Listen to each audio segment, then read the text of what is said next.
இன்றே சப்ஸ்கிரைப் செய்து உங்கள் ஃபேவரட் ஷோகளை காணுங்கள். Good morning Chennai. I hope நீங்க எல்லாம் ஜாலியா ஆரோக்கியமா சூப்பரா இருப்பீங்கன்னு நினைக்கிறேன்.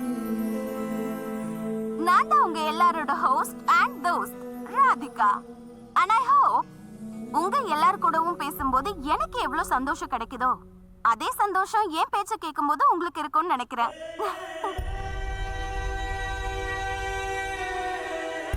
ராதா, இது ராதாவோட குரலாச்சு. சோ உங்க ஹோஸ்ட் அண்ட் தோஸ்த் ராதிகா இந்த ஷோவை ஆரம்பிக்க பெர்ஃபெக்ட்டா ரெடியா இருக்க. So let's begin. Radhika, wow, ரேடியோல ஷோ கேக்குறீங்க, அதுவும் ராதிகாவோட ஷோ. இது ராதிகாவா? எஸ், அவளையே தான். அது அவரோட ஒய்ஃப் தான் அவ. உங்களுக்கு தெரியாதா? தெரியாது. ஆம், ஐ மீன் குஷி என்கிட்ட முன்னாடி சொல்லியிருந்தா அது வந்து ராதிகா ரேடியோ ஷோவை ஹோஸ்ட் பண்றாங்கன்னு. பட் அது என்ன சேனல்னு எனக்கு எதுவும் தெரியாது. நான் ஜஸ்ட் அப்படியே ரேண்டமா போட்டா. ஆனா அது ரேண்டமா ஷோ போட்டீங்க, அதுவும் அந்த ராதிகாவோட ஷோ. ஆ, எனக்கு என்னவோ உங்க ரெண்டு பேருக்குள்ள ஏதோ கனெக்ஷன் இருக்கிற மாதிரி தோணுது இல்ல?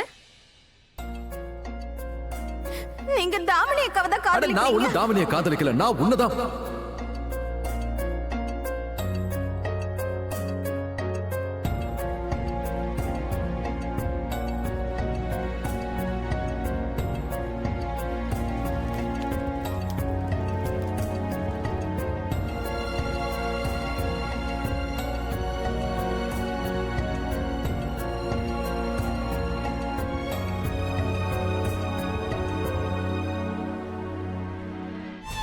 ராதிகா ஏன் எப்பவும் என்கிட்ட இருந்து முகத்தை மறைச்சுக்கிட்டு இருக்காங்க?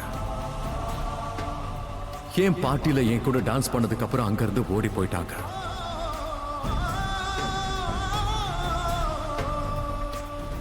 குஷி இந்த புது வீட்டுக்கு ஷிஃப்ட் ஆக கூடாதுன்னு என்கிட்ட பிடிவாதம் பிடிச்சா. குஷி கண்ணத்துல அரைஞ்சதுக்கு அப்புறமா ராதிகா தன்னைத்தானே தண்டிச்சுக்கிட்டாங்க. நான் யுவனை மீட் பண்ணதுல இருந்து எனக்கு திரும்ப திரும்ப ஒரு உணர்வு ஏற்படுது. ராதா என் பக்கத்திலேயே இருக்கிற மாதிரி. இது எல்லாத்தையும் வச்சு பார்க்கும்போது ஒருவேளை ராதிகா தான் ராதாவா, என்னோட ராதாவா? திரும்ப திரும்ப எனக்கு அந்த உணர்வு ஏற்படுது. அது தப்பா இருக்க வாய்ப்பில்லை. அப்ப ராதிகா தான் ராதா.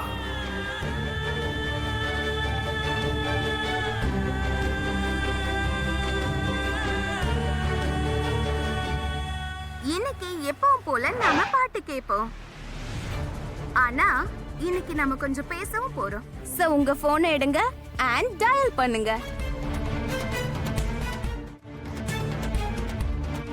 ஹலோ, நீங்க யார் பேசுறீங்க? இல்ல, நான் என்னோட ஒரிஜினல் குரல்ல பேசக்கூடாது. என்ன ஒருவேளை இவன் உண்மையான ராதாவா இருந்தா என்னோட குரலை கண்டுபிடிச்சிருவா. அதுக்கப்புறம் ஒருவேளை எப்பவும் போல என்கிட்ட இருந்து தன்னைத்தானே மறைச்சிக்க முயற்சி பண்ணுவா. Hello, are you there? Hello Radhika madam. Radhika madam, நான் உங்களோட மிகப்பெரிய ஃபேனு. கடந்த 7 வருஷமா உங்க ஷோவை கேட்டுக்கிட்டு இருக்கேன்.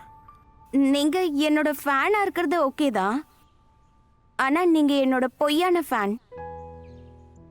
ஏன்னா நான் 7 வருஷமா இங்க ஷோ பண்ணலையே. கடந்த 4 வருஷமா தானே பண்ணிட்டு இருக்கேன்.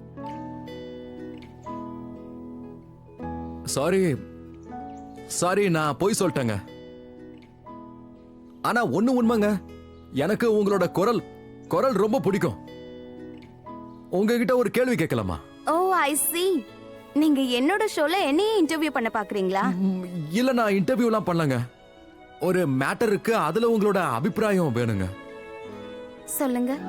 உங்களுக்கு என்னங்க தோணுது? உடைஞ்சு போன பொருளும் உடைஞ்சு போன உறவும் மறுபடியும் ஒட்டுமா? எங்க பாட்டி அடிக்கடி சொல்லுவாங்க, இந்த உலகத்துல எந்த பொருளா இருந்தாலும் உடைஞ்சு போன ஒட்ட முடியாதுன்னு எதுவுமே கிடையாதான்.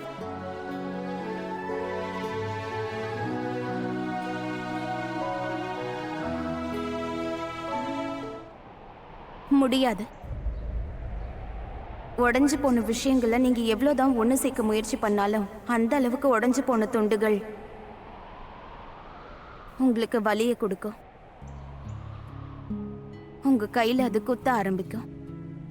உங்க இதயத்தை குத்த ஆரம்பிக்கும். அதனால எல்லாரோட நல்லதுக்காகவும் நீங்க அந்த உடைஞ்சு போன பொருட்களை, உடைஞ்சு போன உறவுகளை விட்டுடுங்க அண்ட் மூவ் ஆன் ஆயிடுங்க. வாவ் ராதிகா மேடம், ரொம்ப புதுமையான எண்ணமா இருக்கு. ஆனா நான் கொஞ்சம் ஓல்ட் ஸ்கூல், பழைய பஞ்சாங்கம்னு வச்சுக்கோங்களேன். ஆக்சுவலி என் லைஃப்ல ஒரு பொண்ணு இருந்தா, அவ என்கிட்ட அடிக்கடி சொல்லுவா, உலகத்துல எந்த பொருளா இருந்தாலும் ஒரு தடவை உடைஞ்சு போச்சுன்னா ஒட்ட வைக்க முடியாதுன்னா எதுவும் இல்ல. அது பொருட்களா இருந்தாலும் சரி, உறவா இருந்தாலும் சரி.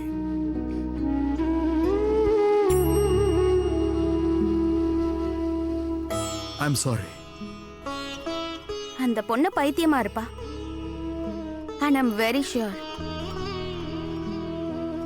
அவ இப்ப எங்க இருந்தாலும் சரி, ரொம்ப கஷ்டத்திலயும் வேதனையிலயும் தான் இருப்பா. ஏன் அப்படி சொல்றேன்னா, காயம் ரொம்ப நேரம் ஆறாம அப்படியே இருந்தா அது ஆறா தழும்பா மாறிடும். இன்னைக்கு அந்த பொண்ணு எந்த இடத்துல உட்கார்ந்து இருந்தாலும் அவ என்ன தெரியுமா யோசிச்சுட்டு இருப்பா? அவ மனச உடைச்சது யாரா இருந்தாலும் சரி, அவளுக்கு வலிய கொடுத்தவங்கள அவ முன்னாடியே விட்டிருந்தான்னா நல்லா இருக்கும்னு யோசிச்சிருப்பா. I'm sorry. I'm sorry. நான் தப்பான ஆளுக்கிட்ட தப்பான கேள்வி கேட்டுட்டேன். Excuse me sir. சொல்லுங்க. இங்க உங்களுக்கு யாரை பார்க்கணும்? ராதிகா மேடம். ஆனா சார், நீங்க அப்படியெல்லாம் உள்ள போக முடியாது. உங்ககிட்ட அப்பாயின்மெண்ட் இருக்கா? அது நான் யுவனோட ஃப்ரெண்டு, அவங்களோட பக்கத்து வீட்டுக்காரன். கொஞ்சம் அர்ஜென்ட்டா பேசணும். ஆக்சுவலி நான் யுவன் அண்ட் ராதிகாவோட பையன் மானச பத்தி பேசணும். Okay, it's urgent. அந்த பக்கமா போங்க. சரி.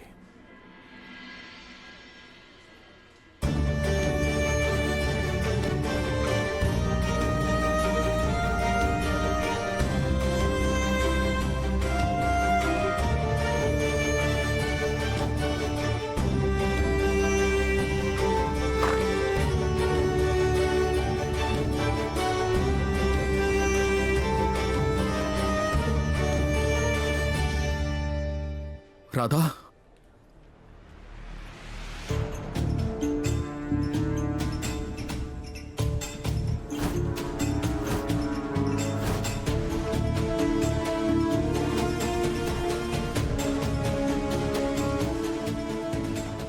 நீங்க தான் ராதிகாவா?